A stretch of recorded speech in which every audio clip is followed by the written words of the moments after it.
Preliminary investigation indicated that Letcher County Sheriff Mickey Sean Stines fired at District Judge Kevin Mullins following an argument inside the courthouse. Now, was there any motive, or was this just, did he go there to do that, or what? At this time, that's questions that we're still trying to get answers to, what led up to the actual shooting itself and the moments prior to. Sir, did the shooting take place inside the judge's chambers? That's correct. Was anyone else present? There was other people present inside the building as well. But not inside the chambers? Not that I'm aware of. Is there video, a camera that's inside that chamber? As far as I'm aware, I think there is video from within the facility. Are you able to tell us where those gunshots were at? As far as locations, I do not. That's information that I don't know. And again, that's stuff that will be uncovered and identified later on. How many shots? At this time, we don't know. Did you speak to any of the witnesses you mentioned? Me personally, I did not. Every witness that was inside the building will be interviewed as standard protocol throughout the investigation. The sheriff turned himself in? That's correct. He was arrested on scene without incident shortly after officials arrived. Do you believe this is personal? At this time, I'm unable to answer.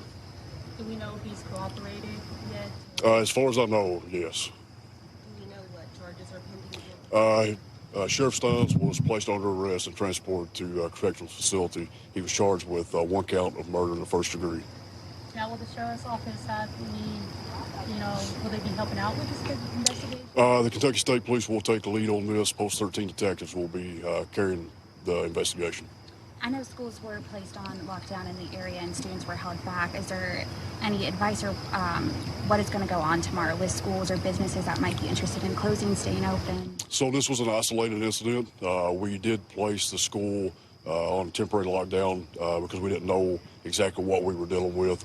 Once we were here and was able to clear the scene and deemed that there was no further threat to public, we went ahead and released that lockdown and they went on about their day. There are a lot of rumors going on social media right now, and it seems tensions might be high within this community. Is there anything that you can say to people right now? We could use everybody's prayers, send prayers for the family that they get through this difficult time. And from, Laurel to Russell to now Letcher County, what is these past couple of weeks been like for the state police? Very busy. It's been very busy, but that's what we're here to do. We're going to carry out and do our jobs in the way we need to. Do you know how much longer you guys might be out here? We should be able to clear the scene within the next 30 minutes. Any idea what's next for the sheriff? I mean, what does this community do without a sheriff? That will be handled by somebody else in the days coming. But as of right now, we'll continue to carry out our investigation. From my understanding, this is the first time something like this has happened in this area. Can you confirm it? As far as I'm aware, I don't know of anything of this magnitude. And then talking just with people in this area, can you provide us, what are they saying to you? Are they angry? Are they sad? As of right now, I've not had a chance to speak to very many people. It's been a very hectic and busy day. But this community is small in nature, and we're all shook. And what are the next steps? Just, I'm guessing, send it for autopsy report? That's correct. There'll be an autopsy conducted in the days coming, and just following up on all the leads and make sure we conduct a thorough investigation. Was it the sheriff's service pistol? That I do not know. Do you anticipate that those people who were present will be helping with the investigation? I foresee so. And do you know when the deputy was lifted as a deputy here?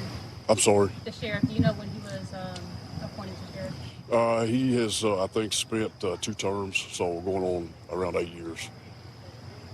To make sure there wasn't anyone else injured in this situation? There was no other injuries reported. And where was he transported to, the sheriff? To a correctional facility. Correctional facility. No specific location? At this time, we're not going to release that information. When something like this happens, the community obviously responds. Would you have any words of encouragement to them over the days to come? We got to stick together and get through it one day at a time. You mentioned an argument leading up to that. Do you have any information on details on what that the details was? I do not have at this time. We know that it was an argument between the two that led up, but what exactly transpired prior to the shots being fired, still things that we're trying to get answers to. How long had Judge Mullins been in his position? That I'm not sure. I don't have that ready and available. And is the body still inside? No, it has been removed at this time. Who appoints the sheriff? Like, who appoints? Who's going to become? So as far as the process that's going to take place in the days, I'd let somebody else comment on that, and they would probably be better suited to answer that question for you. Anything else you can ask? At this time, no. Do you know when the sheriff will have a court appearance? I do not. That will probably not be scheduled until a later date. And do you know if the body will be sent to Frankfurt? Or To the medical examiner's office, that's correct. Is the courthouse going to be shut down for any amount of time? I have not been briefed on that. That is something that those officials will have to work through and decide what's best for not only the community, but the officials that work inside that building as well. What can you tell us about the scene? Is it very gruesome? You know, what is it? As of right now, we don't have any of that information to share. Thank you, Chief. Thank you. Absolutely, absolutely.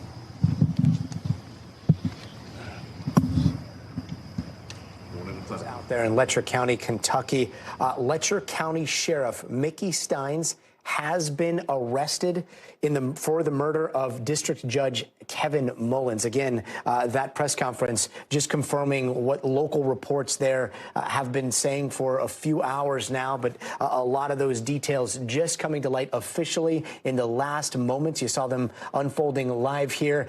Again, to recap, officials now saying that there was some sort of argument inside of the judge's courtroom, in the judge's chambers, and that the sheriff allegedly pulled out a gun and shot and killed allegedly the judge there in front of other witnesses. We're joined here by Sam Brock, who's been monitoring some of these developments as we're watching them here. Sam, we were both looking into this before the show started, not knowing if these were true because they seemed so bizarre. What did you take from what we just heard? Yeah, it sounds outlandish, certainly. I mean, this is such a rare thing to see government officials and members of law enforcement involved in acts of violence like this. It is inherently gaudy stunning. What I took away from it, among other things, is the fact that this didn't seem to be a spur-of-the-moment, spontaneous action based on what we just heard from the Kentucky State Police trooper there, but in fact that there was some sort of buildup that occurred before the violence. And now, of course, Sheriff Stines is in custody. I'm also seeing it appears that he was set to offer some sort of a deposition related to a 2022 lawsuit that did involve one of his sheriff's deputies being accused of something very untoward that may have occurred, according to that lawsuit, in Mullins' chambers. No idea. It is completely speculative to say if these things might be related or not. Simply that it doesn't seem like there is a wealth of information that's out there right now that would have necessarily connected the judge, in this case, Kevin Mullins, to Mickey Stines, the sheriff, and what might have been a motivation for this act of violence. Again, the state trooper himself said he didn't want to speculate and didn't offer any possible explanations for motives. We just know that you have a 54-year-old man right now who lost his life, and presumably his family is in deep levels of grief. And this is just something that should never happen. And I'm wondering whether or not there was a lot of questions initially as to how someone could have obtained access to a weapon and get it into a courthouse to shoot a judge in his chambers. And this, of course, sort of ties the bow on that it's a member of law enforcement who obviously had a firearm. So we're all sort of processing this right now. And you did also hear the state trooper say that they had put the local high school in lockdown for a period of time. There were actually reports, Scotty, of an active shooting downtown. And then the state police coming out and saying later, don't worry, to parents in the community, your kids are safe. This was an isolated incident. And in fact, it was an isolated incident. And now, obviously, this county here, Letcher County and Whitesburg, which is a couple hours away from Louisville and from Lexington, is grieving and trying to put the pieces together as to how something like this could have happened. Yeah, not just a member of law enforcement, the top officer in law enforcement in that county now arrested for murder of a judge in his chambers. That's what the state trooper there is saying. Yeah. Also, the state trooper saying that right now they are asking for prayers as they process all of that. From what we understand, that courthouse there, obviously it is a very active scene. But did they say anything about whether or not that court is going to be open in the coming days? Yeah, I didn't catch anything about that, and it might have been addressed during that press conference. I didn't catch it if it was. One would think it'd be pretty hard to imagine that they would be resuming business as usual tomorrow as the investigation continues. As of earlier today, you had the coroner on scene and Kentucky State Police collecting evidence. So I don't know how long that process is going to go on for, but as we can see right now, Gotti, as you've articulated, there's crime scene tape around the Letcher County Courthouse. You have a heavy police presence. It would be hard to envision a circumstance in which there was just court as normal tomorrow, as so many folks right now are just trying to wrap their heads around how something like this is possible. Nothing is going to be normal in that community for quite some time. Sam Brock, thank you so much for helping us monitor these developments. Thanks again, Scotty. Thank you. Thanks for watching. Stay updated about breaking news and top stories on the NBC News app or follow us on social media.